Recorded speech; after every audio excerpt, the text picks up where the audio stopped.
So, all right, my name is Cameron Kicklighter. I'm here with Tim Shea. So, thank you for sitting down to do this with us. Thanks for having me. So, you guys are all the way here from Michigan. But we've been coming here, well, I've been coming here since 1973 when I worked for Sir. Years. Yeah. So I was working for Sir William Farm. Okay. So I came out here with some sale horses, and that was my first trip out here. Okay. I think I've only missed 1 year since 1973. Since 1973. So I've seen a few. Yeah. You've seen a few. You may hold some sort of record for that, to be honest. Yeah.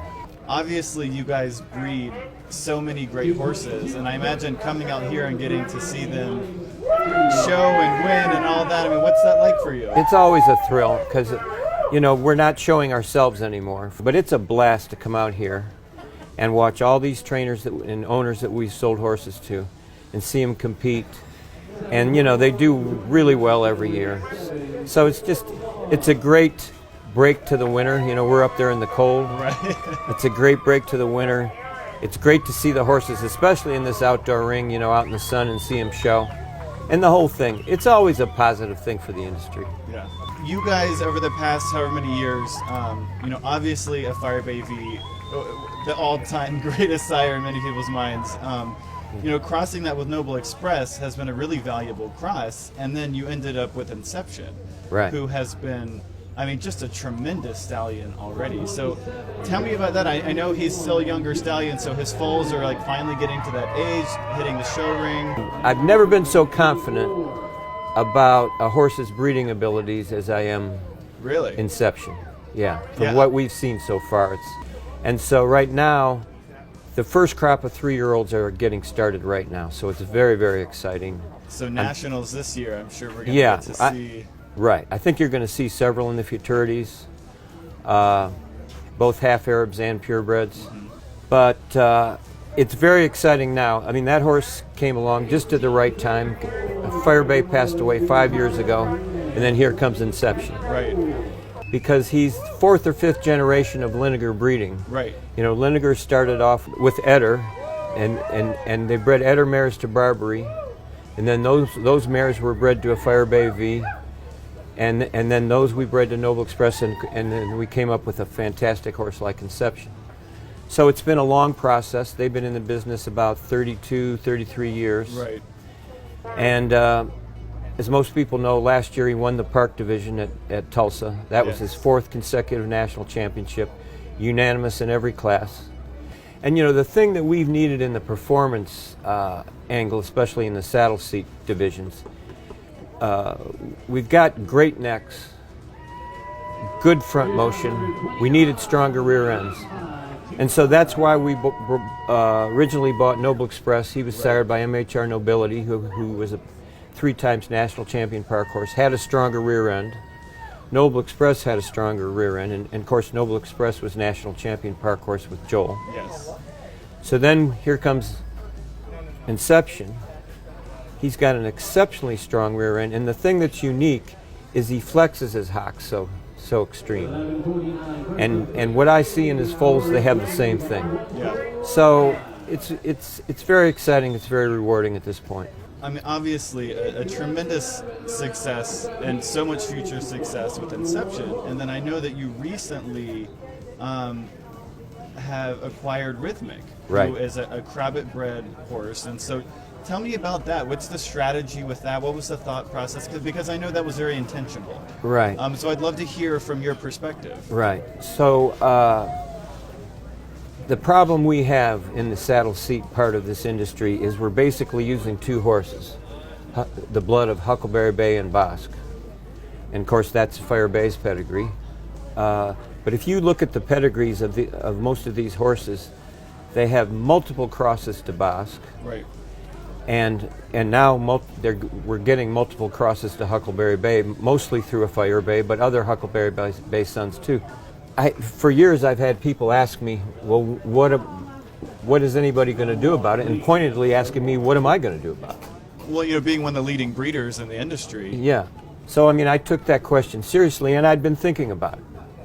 And, I mean, the way it's going right now, I mean, there's an end point to that.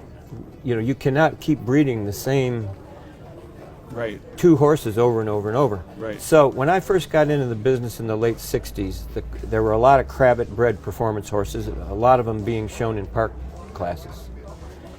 And I really liked those horses. Mm-hmm. You know, Orin Van Crabbit, Seahorse Duke d'Orsaz.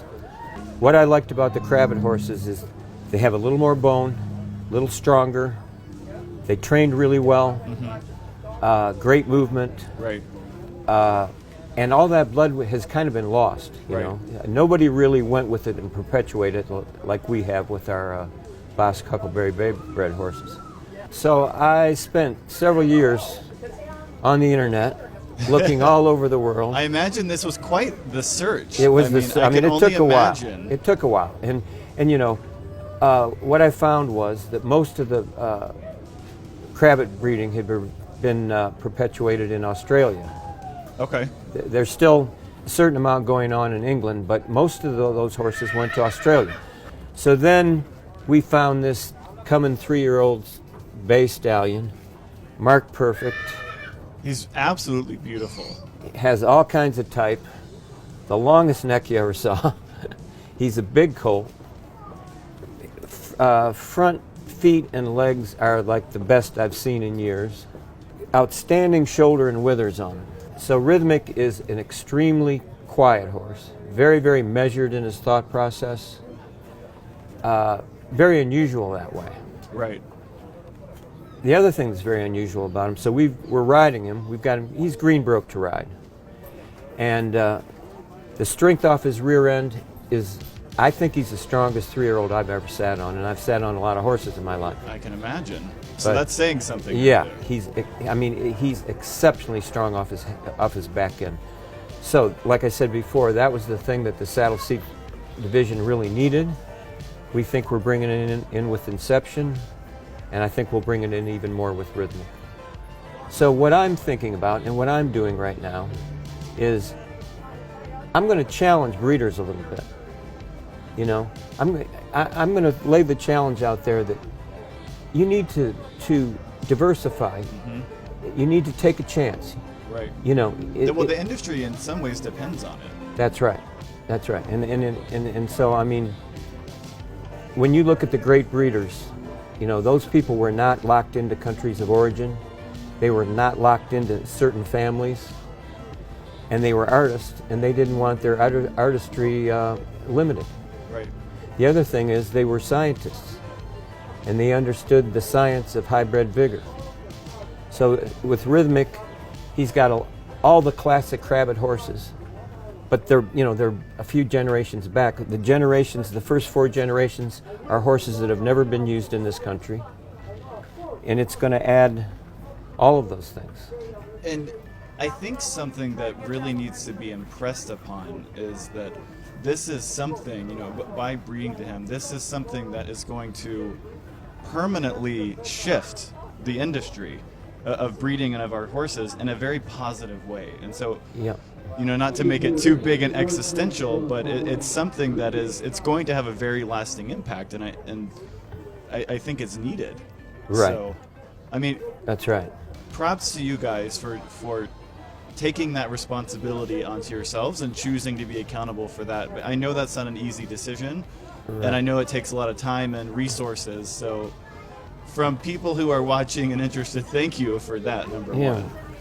Well, I'll have to thank the Linegers for giving us the chance to do it and being always behind us.